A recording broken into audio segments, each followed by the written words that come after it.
So what does a casting director do? We break down the characters of what this project is about. Who do we visualize? Who do we see? Who do they see? And we kind of come up with an idea.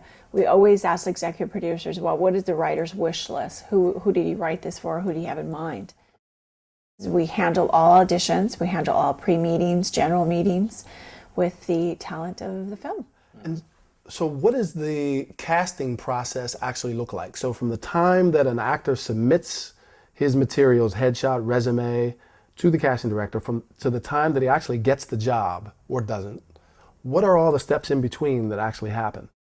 We put what we call a breakdown.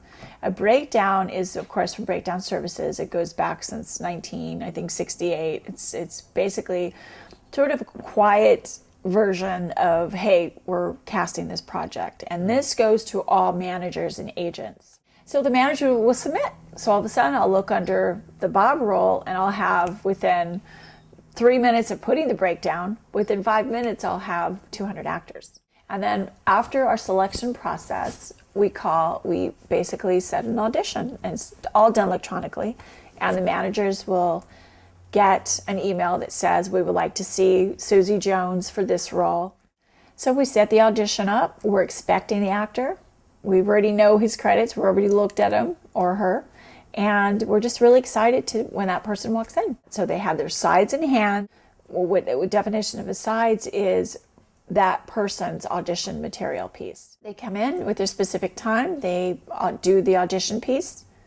And from that point on, it automatically goes on tape, which the actor slates, which slating means first name, last name, if you have an agent, and a direct phone number in case we have to call.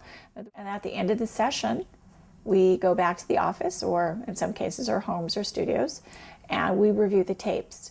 We want to be able to show that executive producer what we felt. That's the hardest thing about castings, because when you're in a room and you're seeing an actor audition for the first time, it's that wonderful energy.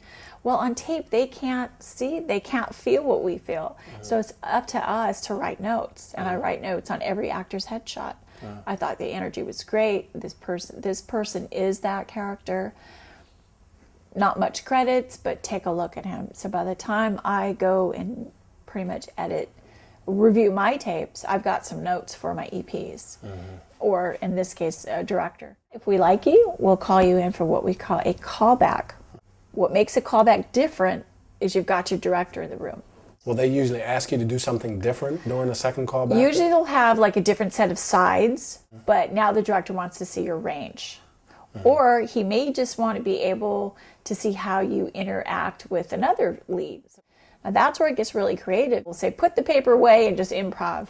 So that's where it can get kind of nervous as a beginning actor. So what we do is, once we select an actor on the piece, we call the manager up. We'll say, this is casting. We want to book your client on the project. And of course, that's when everyone gets excited. But then here comes the negotiation part. Well, my client can't do, managers and agents do what they have to do. But basically, we book the actor. So when you receive an actor's materials, the headshot, the resume, what is it that stands out and really makes you want to call that person in for the audition? Does this person look like the character I'm looking for?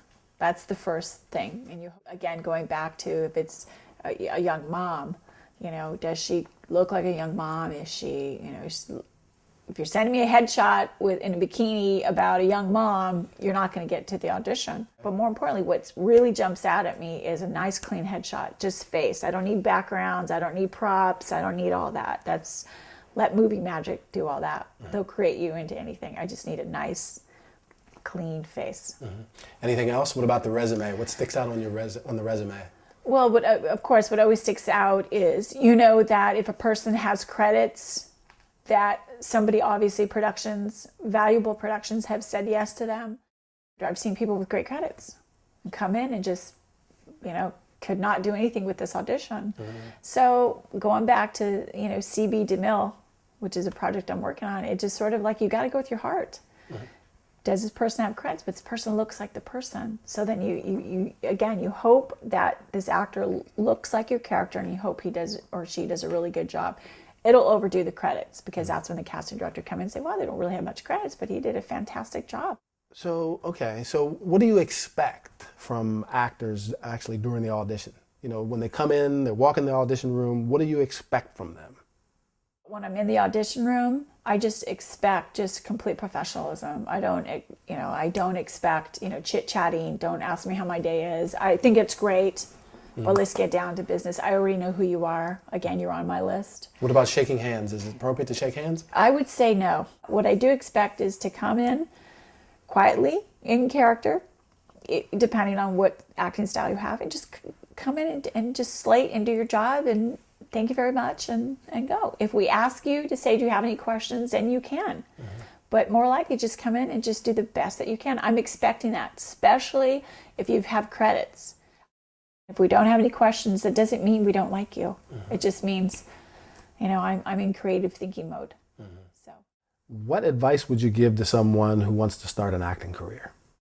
acting is no different than any other profession. If you were going to be a dentist for the first time, you would want to go to school, correct? Or would you just show up at, a group of dentists and say, well, I want to, drill your teeth? It's not going to happen.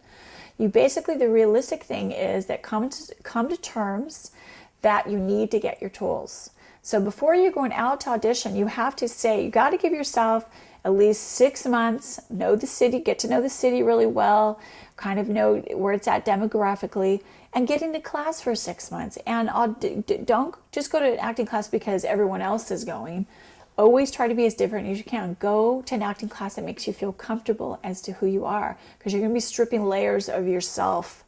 And you need to take that 6 months to just say, okay, you know what, I'm ready to audition now. But I think the realistic expectations is just expect, just like anything else, expect and fall in love with the word no right now. But that doesn't mean anything. You can go and a person can audition for the first time and get a role. You can be discovered on the streets. You can be discovered at a party. It just doesn't matter. But just know that you don't have these amazing expectations, because when you have too many expectations, I feel it kind of leads you to disappointments. But just think of it as anything else. It is a career. If it's a hobby, well, you can pick up your hobby and put it down.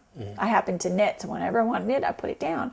But if I was doing that for a career, I would absolutely say, okay, well, I'm going to give myself some time, and I'm going to be in class. Because when you're in class, you get the energy. And positive energy is very contagious, and that's what you need.